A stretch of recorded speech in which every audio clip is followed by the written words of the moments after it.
El entierro de mi padre fue un miércoles por la mañana. Llovía, como no, porque a este país le encanta añadir dramatismo cuando uno ya está jodido. Yo estaba ahí, con el traje que me apretaba el cuello y la garganta cerrada como un puño, recibiendo abrazos de gente que no había visto en años. Y ella, no estaba. Clara, mi mujer desde hacía 11 años, no vino. Me ha pillado una reunión en Madrid y no puedo cancelarla, Sergio, lo siento de verdad. Ya sabes cómo es mi jefe. Yo no dije nada. Tragué. Literalmente. Tragué saliva, rabia y decepción, todo junto. Pensé, vale, es trabajo, puede pasar. Pero en el fondo, algo ya no encajaba. Mi padre la quería como a una hija. Y ella, a él, supuestamente también. Faltó sin ni siquiera mandar flores. Solo me mandó un mensaje esa noche, ¿cómo estás? Fue muy duro. Pero lo peor no fue eso. Fue lo que pasó 3 días después. El sábado por la mañana, fui al mercado de Ruzafa como siempre. Clara tenía guardia en la clínica dental, así que aproveché para comprar algo bueno y cocinar yo. Hacía tiempo que no nos sentábamos a comer tranquilos, sin silencios raros ni prisas. Quería intentarlo. Mientras elegía tomates, escuché una voz que me heló el cuerpo. Estaba cerca. Justo en el puesto de naranjas, riéndose. Esa risa la conocía. Era Clara. No con ropa de trabajo. No con la bata blanca. No sola. Estaba con un tipo de unos 30 y tantos, alto, barba cuidada, con pinta de los que te venden criptomonedas en Instagram. Llevaban una bolsa de croissants, iban cogidos del brazo. Ella llevaba esa bufanda gris que siempre decía que solo usaba para estar cómoda en casa. No me vieron. No les dije nada. Solo me giré, dejé el carrito ahí mismo y caminé hasta el coche. Me quedé dentro, con las manos en el volante, sudando como si hubiera corrido 10 kilómetros. No era la primera vez que me mentía, claro. Pero sí fue la primera vez que supe, con absoluta certeza, que ya no tenía que buscar más pruebas. Había algo entre ellos. Y me lo estaba tragando todo como un idiota. Esa noche, cuando volvió a casa, Clara actuó como si nada. Se quitó los zapatos en la entrada, se puso el pijama viejo que usaba para fingir rutina y se sentó en el sofá con el portátil. Yo estaba en la cocina, abriendo una botella de vino que ya no sabía a nada. Ella dijo: ¿Qué tal el mercado? Y yo respondí: Bien. Estaba lleno. Ella asintió, sin mirarme. Normal. Es sábado. Ahí supe que había empezado la cuenta atrás. Y no tenía ni idea de lo que iba a hacer todavía. Pero ya no era solo el entierro de mi padre lo que estaba enterrando esa semana. Era otra cosa. Durante los 2 días siguientes fingí normalidad. Me levantaba a la misma hora, preparaba café como siempre y la observaba con disimulo mientras ella se arreglaba para ir a trabajar.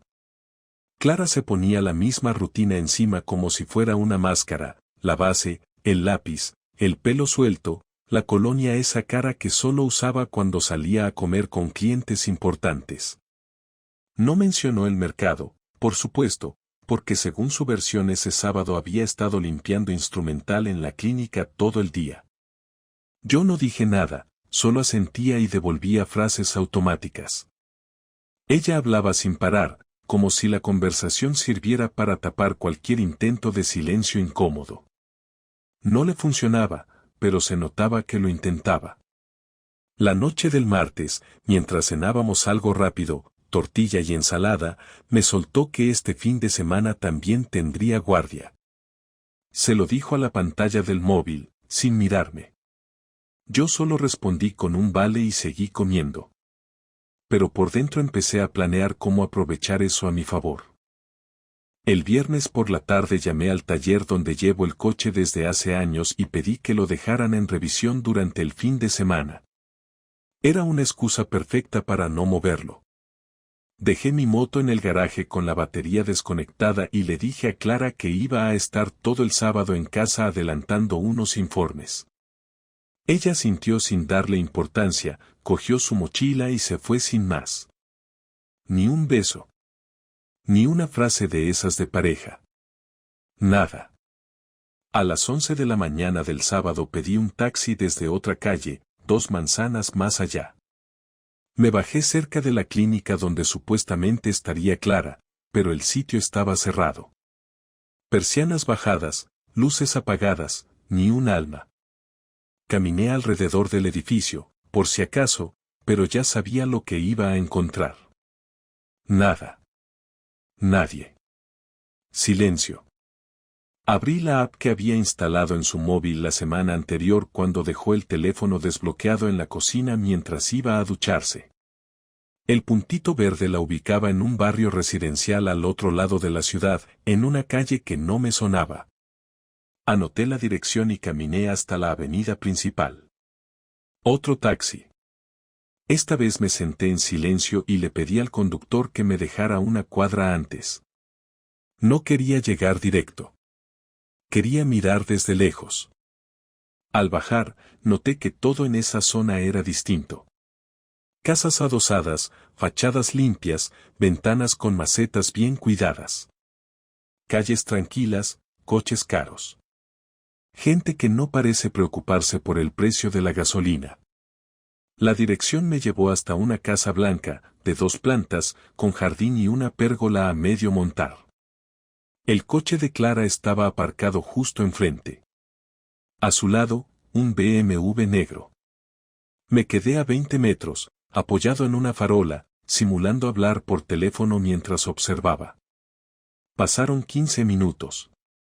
Nada. Luego, apareció. Él. Salió a la puerta con un vaso en la mano, vestido con una camiseta gris y vaqueros.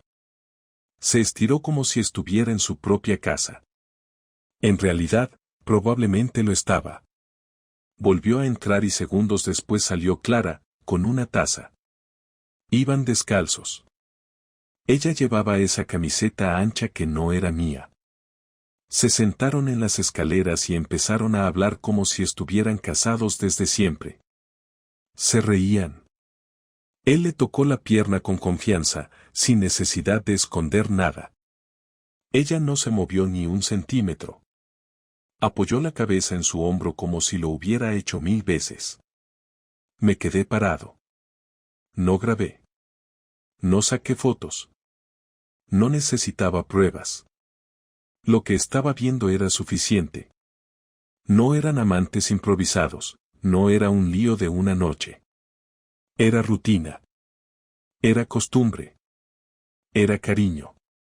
Era algo que yo no había tenido con ella desde hacía años y que ella claramente no había echado de menos.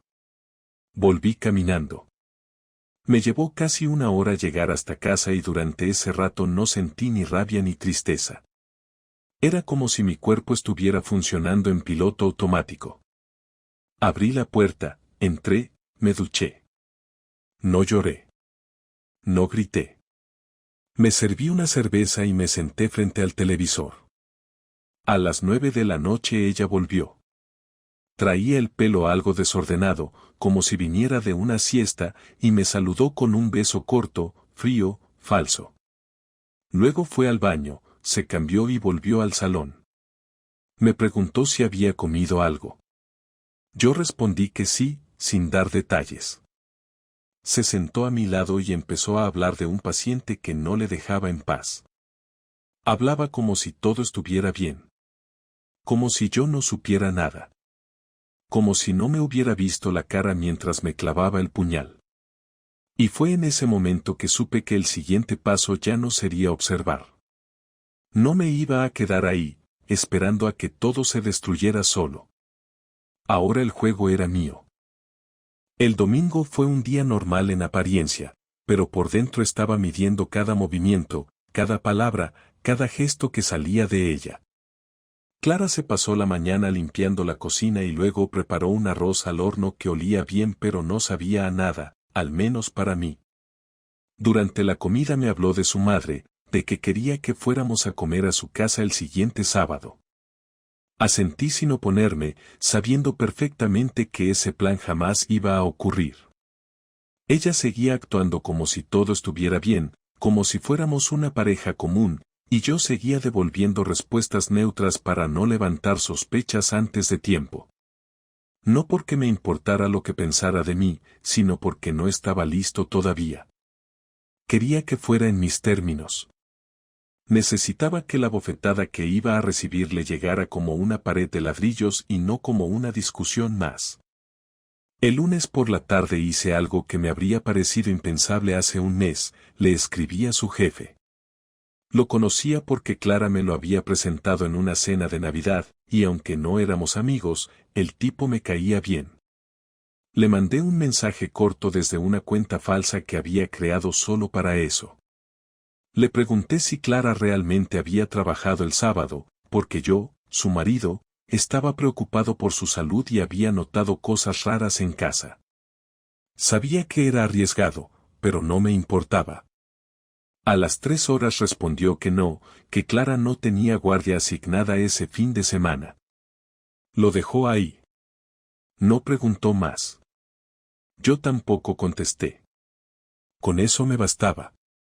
Me acababa de confirmar que su entorno más cercano no tenía ni idea de su doble vida, lo que me abría la puerta para el siguiente paso. El martes fue cuando decidí que ya estaba todo listo. No iba a esperar más. No me interesaban sus excusas, no quería saber si fue un error o si pensaba dejarlo. Todo eso me daba igual. Lo único que me interesaba era decirle que lo sabía, que lo había visto todo, y que esta vez no iba a haber lugar para pedir perdón. Así que llegué a casa antes de lo habitual, preparé la mesa con 2 copas de vino, una de cada lado, y apagué las luces del salón. Me senté a esperar en silencio.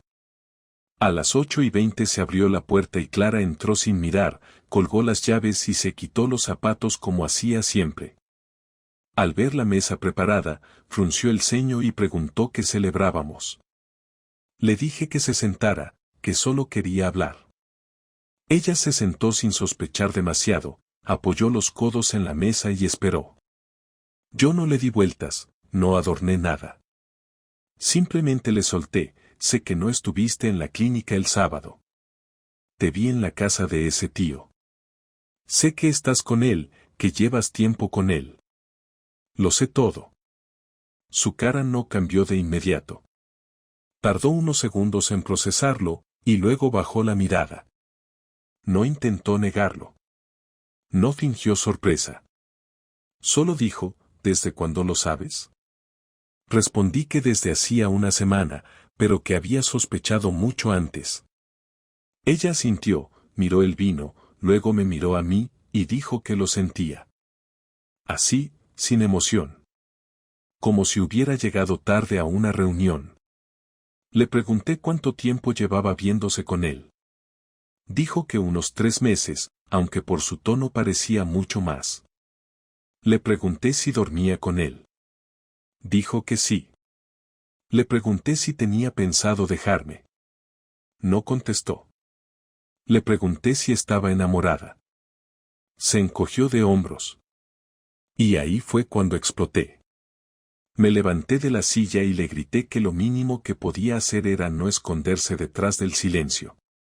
Le exigí que hablara, que dijera algo más que monosílabos. Entonces ella, por fin, reaccionó. Se puso de pie, me miró directamente a la cara y dijo, es que no sé qué decirte. No quería esto, pero tampoco supe cómo parar. No es que no te quiera, es que con él me siento diferente. No mejor, diferente. Le dije que no me interesaba si se sentía diferente, que lo que había hecho no tenía justificación, que se había reído en mi cara durante semanas, que había mentido sin pestañear. Ella respondió que no era algo planeado, que simplemente pasó. Le dije que claro, porque las bragas se bajan solas, las mentiras se cuentan solas, las reuniones de trabajo se inventan solas. Me miró sin decir nada. Yo me acerqué, tomé mi copa de vino y la vacié en el fregadero.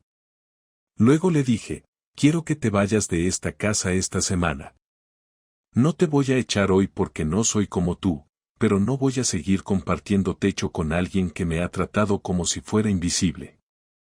Ella preguntó si podía al menos explicarme bien las cosas. Le dije que ya era tarde para explicaciones. Que cuando uno empieza a follar fuera del matrimonio pierde el derecho a explicarse. Me miró con rabia, y por primera vez en toda la conversación pareció ofendida. Dijo que yo también había estado distante, que hacía tiempo que no le prestaba atención, que vivíamos como compañeros de piso. Me reí en su cara. Le dije que claro, que eso justifica todo, que si yo dejo de sacar la basura, entonces tú te vas a meter en la cama con otro. Apretó los dientes y se fue al dormitorio. Cerró la puerta con fuerza. Esa noche dormí en el sofá, pero no por falta de espacio, sino por asco. El jueves por la tarde me pasé por casa de Marcos, un amigo de la infancia que trabajaba en una gestoría y al que le había contado todo el martes por teléfono. Le pedí que me ayudara a mover ciertas cuentas, a dejar mis cosas listas por si la situación con Clara se ponía aún más fea. También le dije que necesitaba conseguirme un abogado de familia, uno bueno, pero que no hiciera demasiadas preguntas personales. Él me dio un par de nombres y me prometió que en menos de una semana tendría los contactos y algún borrador de propuestas si decidía empezar los trámites de divorcio. De camino a casa pasé por un locutorio donde imprimí unas hojas con capturas del historial de ubicación de Clara, incluyendo las visitas repetidas a la casa del tipo. Había estado ahí no solo los sábados, sino también varios miércoles y un lunes, según las horas y el cruce de datos con sus mensajes a mí donde decía estar trabajando horas extra. Esa carpeta fue la primera parte del plan. El viernes me presenté en su trabajo sin avisar. Llevaba churros y café, como si fuera una sorpresa romántica, algo que no hacía desde hacía años. Entré con una sonrisa y pregunté por Clara. La recepcionista me dijo que ella no estaba, que había pedido la mañana libre. Le pregunté si sabía si había ido a alguna otra sede o a una reunión fuera, y me dijo que no, que había avisado que tenía que resolver un asunto personal. Volví al coche y llamé al número de una empresa de mensajería urgente. Les pedí que entregaran un sobre cerrado a nombre de Clara en su casa, asegurándome de que llegara ese mismo día antes de las 6 de la tarde. Dentro del sobre incluí las capturas de sus ubicaciones, una carta con mi firma diciendo que ya no era necesario que volviera a casa esa noche, y una copia de la primera hoja del borrador de separación de bienes. Esa noche me quedé en casa de Marcos. Me abrió la puerta con una cerveza en la mano y sin preguntas, como hacen los amigos de verdad.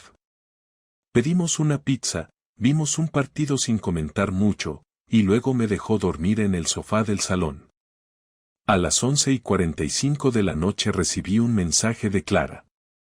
Solo decía, ¿por qué has hecho esto? No contesté. A los 10 minutos me llamó, pero rechacé la llamada. Me envió otro mensaje diciendo que necesitábamos hablar, que no era justo que yo actuara así de forma tan repentina. La ironía de sus palabras casi me hizo reír, pero me contuve. Guardé el móvil en modo avión y me dormí. El sábado por la mañana, mientras desayunaba en la cocina de Marcos, me llamó su hermana Lucía. Me preguntó si podía ayudarme con algo legal, ya que había escuchado parte de la conversación del martes y se había quedado preocupada. Lucía es abogada, así que le pedí que me ayudara a redactar una segunda carta, esta vez dirigida a la empresa de Clara, en la que notificaba la existencia de una relación personal con un tercero que había interferido en nuestro matrimonio y en la convivencia conyugal. No con el objetivo de hacer un escándalo, sino para que no pudiera usar su trabajo como escudo cuando llegara el momento de negociar. Lucía me dijo que eso debía manejarse con cuidado, que no era recomendable usar información personal contra ella si no había una situación legal clara que lo permitiera. Le aseguré que no pensaba denunciarla, pero que quería dejar constancia por si ella intentaba vender otra historia en su entorno. Me preparó un documento más neutral y me dijo que lo guardara como respaldo. Esa misma tarde, Clara apareció en casa de Marcos. No sé cómo lo supo, probablemente le preguntó a mi madre o a algún amigo en común, pero tocó el timbre con cara de no haber dormido. Marcos abrió, le dijo que estaba, pero que no iba a obligarme a hablar con ella. Yo me levanté, fui a la puerta y le dije que si quería decir algo, lo dijera rápido. Clara me miró como si no entendiera en qué momento había perdido el control de la situación. Me preguntó si estaba de verdad decidido a separarnos así, sin hablarlo, sin intentarlo. Le dije que intentarlo hubiera sido no mentir durante meses, que lo único que me interesaba ahora era que sacara sus cosas de casa lo antes posible. Ella dijo que no tenía dónde ir. Yo respondí que eso no era mi problema, que había tomado decisiones sin contar conmigo y ahora le tocaba asumirla sola. Dijo que no había sido premeditado, que todo se le había ido de las manos. Le respondí que eso no era cierto, que las personas no se acuestan con alguien varias veces por accidente. Ella insistió en que podíamos ir a terapia, que todavía sentía cosas por mí. Le pregunté si seguía viendo al otro tipo. Tardó en contestar, y ese silencio fue suficiente. Le cerré la puerta sin más. Me volví al sofá, encendí la televisión y puse cualquier canal. Marcos me miró desde la cocina y me dijo que no tenía que explicar nada. Le di las gracias. El domingo por la tarde recibí una llamada de su madre. Me dijo que Clara estaba destrozada, que no entendía por qué yo la había tratado así, que las cosas en el matrimonio se solucionaban hablando. Le dije que Clara había tenido tiempo de sobra para hablar, pero que en lugar de eso había usado sus días libres para acostarse con otro. Su madre se quedó en silencio. Luego dijo que, aún así, debía ser más compasivo. Le colgué sin responder. A la semana siguiente, Clara recogió sus cosas en 3 viajes. No lloró. No gritó. Ni siquiera discutió. Supongo que ya sabía que era definitivo. Cada caja que se llevaba era una confirmación más de que su tiempo en esta casa había terminado. Una semana después de que Clara se llevara sus cosas, me llamó desde un número distinto al suyo. No contesté. A los 5 minutos me llegó un mensaje pidiéndome que la escuchara una última vez, que no quería volver a lo de antes ni pedirme que retomáramos la relación, solo que necesitaba cerrar esto de forma menos violenta, menos estúpida. Le contesté que podía pasar por la tarde, a las 7, pero que no pensara en quedarse más de media hora. Me respondió que lo entendía. A las 7 en punto apareció, puntual como siempre lo fue, vestida de forma sencilla, sin maquillaje, sin ese aire de superioridad que traía en los últimos meses. Se sentó en la misma silla donde comíamos juntos cada domingo, se sirvió un vaso de agua y me miró como si esperara a que yo iniciara la conversación. No lo hice. Ella fue directa. Dijo que no tenía ninguna excusa, que no esperaba que yo la entendiera, pero que había estado perdiéndose en una rutina que la asfixiaba y que cuando conoció a ese tipo, lo confundió con una salida. Le pregunté si seguía viéndose con él. Contestó que no desde que yo la confronté. Dijo que había terminado con él el día después, que no era una relación real, que fue simplemente una distracción mal gestionada. Le pregunté si pensaba que eso me servía de algo. Dijo que no, pero que era la verdad. Yo le dije que ya no me interesaba distinguir entre verdad y mentira, que lo único que importaba era que eligió hacer las cosas de esa manera, que ni siquiera me dio la posibilidad de enterarme por ella, que fue tan cobarde que habría seguido viéndolo si yo no la hubiera pillado. Clara se quedó en silencio unos segundos y después me preguntó si realmente ya no sentía nada por ella. Le dije que sentir, sí sentía. Sentía vergüenza, decepción, rabia, y una tristeza tan densa que me costaba dormir. Sentía que me habían estafado 11 años de vida y que ni siquiera había tenido el beneficio de un cierre digno. Ella apretó los labios, como conteniéndose, y dijo que entendía mi dolor. Me reí. Le dije que no lo entendía, porque si lo entendiera no habría hecho lo que hizo de la forma en que lo hizo. Me preguntó si planeaba divorciarme o si simplemente íbamos a vivir separados indefinidamente. Le respondí que estaba esperando terminar de organizar mis cuentas y que en cuanto tuviera todo claro, iniciaría el trámite. Ella se puso de pie, caminó hasta el pasillo, y se detuvo antes de irse. Dijo que aunque no cambiara nada, me agradecía haberla amado con esa intensidad, que en los últimos meses había entendido que no muchas personas llegan a sentir ese tipo de lealtad en sus vidas. Le respondí que era fácil decir eso cuando ya lo has destruido. Dijo que no iba a defenderse más. Salió sin cerrar fuerte la puerta, como si esperara que la llamara antes de irse. No lo hice. Volví al sofá, como si ese fuera el único sitio donde las cosas tenían un poco de orden. Los días siguientes pasaron lentos pero tranquilos. Empecé a dormir mejor, no por paz interior sino porque el ruido había desaparecido. La incertidumbre, la tensión de las conversaciones vacías, el control constante de horarios, todo eso ya no estaba. Llamé al abogado que me recomendó Marcos y quedamos para una primera consulta. Le conté lo que había pasado, sin detalles personales, pero dejándole claro que había sido una ruptura causada por infidelidad. Me explicó los procedimientos, me preguntó si había bienes compartidos importantes, y tomamos nota de cada cosa que debía revisar antes de comenzar el proceso formal. No fue difícil. Clara y yo no teníamos hijos, la casa estaba a mi nombre y no había cuentas conjuntas con grandes cantidades. Le dije que no quería pelea, solo cerrar bien todo, sin juegos. A la semana siguiente me llamó la hermana de Clara. Me preguntó si podíamos hablar. Le dije que sí, que pasara por casa. Llegó con cara de incomodidad. Me dijo que Clara no estaba bien, que había tenido que volver a casa de sus padres y que había perdido peso, que no salía mucho y que no hablaba con casi nadie. Le pregunté si me lo decía para que sintiera pena. Me dijo que no, que solo quería saber si había alguna posibilidad de que, al menos, el divorcio no fuera hostil.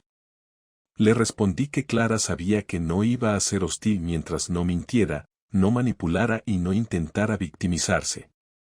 Me dio la razón, asintió y se fue. No volvió a llamarme. Un viernes por la tarde, 2 semanas después, Clara me escribió por última vez. Me dijo que aceptaba todo, que firmaría sin discutir y que entendía que ya no había nada que arreglar. Me pidió solo una cosa, que si en algún momento necesitaba algo, cualquier cosa, no dudara en escribirle. No contesté. Borré el mensaje y archivé la conversación. El divorcio fue más rápido de lo que pensé. Clara no puso resistencia. En cuanto recibió el borrador definitivo de los papeles, lo firmó en menos de 48 horas y me los envió por mensajería sin ni siquiera incluir una nota. Fue directo, seco y funcional. Así como fue su salida de mi vida. No hubo discusiones por dinero ni por objetos.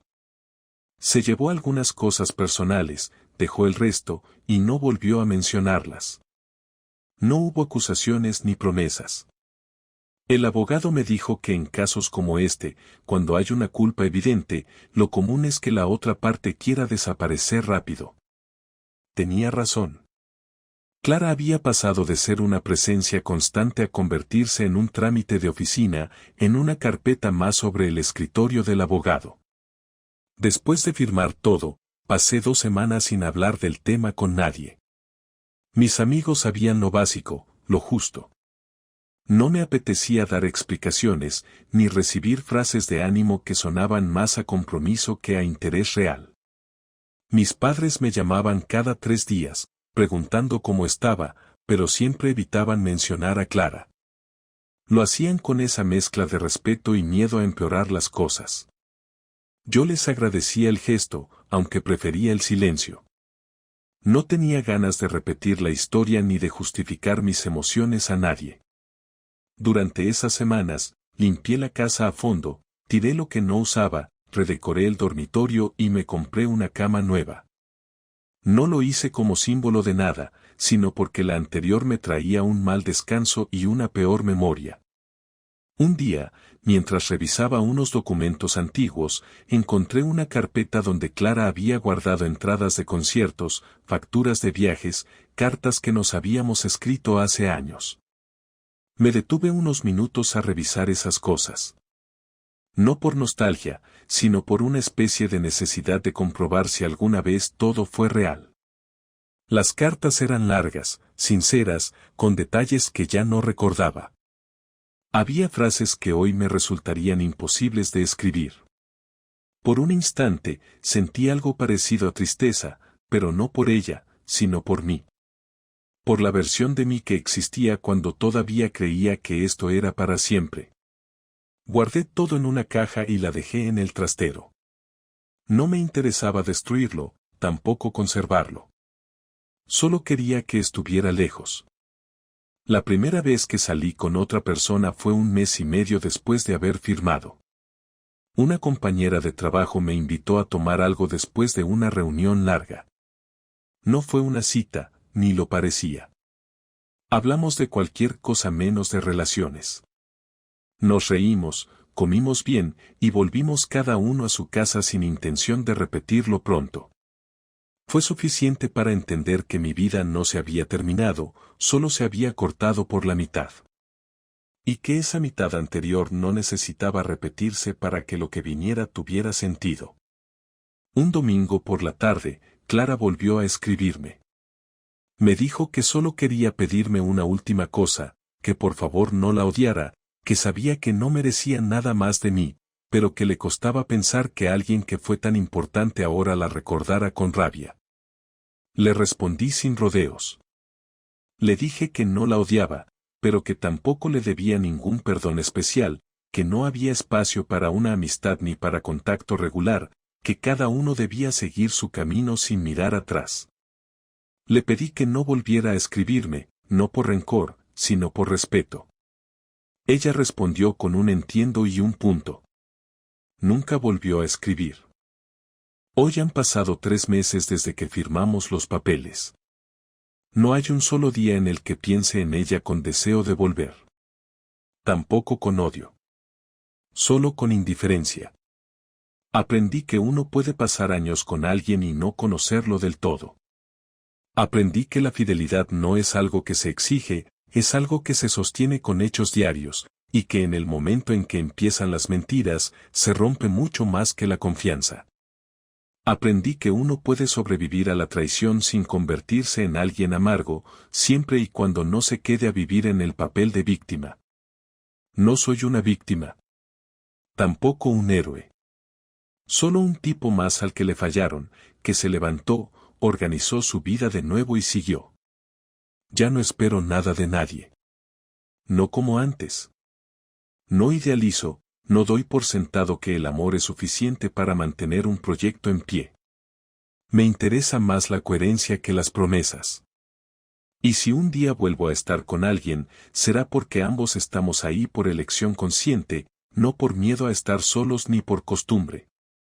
Mientras tanto, vivo solo, tranquilo, sin sobresaltos ni secretos. Y con eso, hoy por hoy, me basta.